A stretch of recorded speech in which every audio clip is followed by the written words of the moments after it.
नमस्कार मु विमला पल्लाई आपण मानंकु दीपुरु दीपावली चैनल को स्वागत। आपण मानंकु रजर हार्दिक शुभेच्छा और शुभकामना। कविताटीर शीर्षक रज मौज।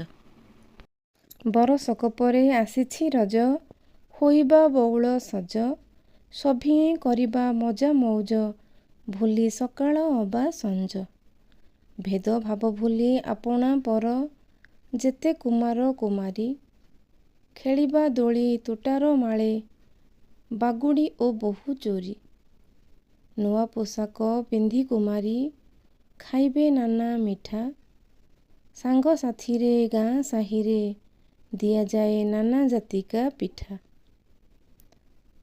चारि दिनर रज परब रज आगरू सजा पहिली रज रज संक्रांति बहुदाहे रजर मजा गाँ पड़िशा मुलक सारा दोली गीत चहटई राति रे पुणी गाँ साही रे पाला अपेरा होई।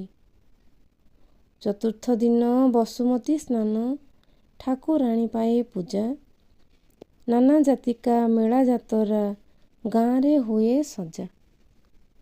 रजरे चाषी करेना हल विश्राम निये धरा चाष काम तो रज निषध रजवती परा धरा। रज पान तो खुशी रजर पाटी दिशुथाए नाली रज चारि दिन मजा मौजरे खेलंती रज दोली। आग भली रज लागुनी मौज आग खुशी कमी गलाणी गाँ आंब तोटा गहली दिशुनी मोबाइल किमिया कलाणी। फिका लगे आजी गाँ पिठापणा फिका नाली खिली पान ओडिया चलणी फिका लगे आजी फिका ओडियांक मन फिका ओडियांक मन। धन्यवाद। आपण मानक जदि मो कविताटी भल लागुथाए तेबे भिडियोटी को लाइक कमेंट करने को भूलिबा नहीं। चैनल नुआ थिले सब्सक्राइब कर दियंतु।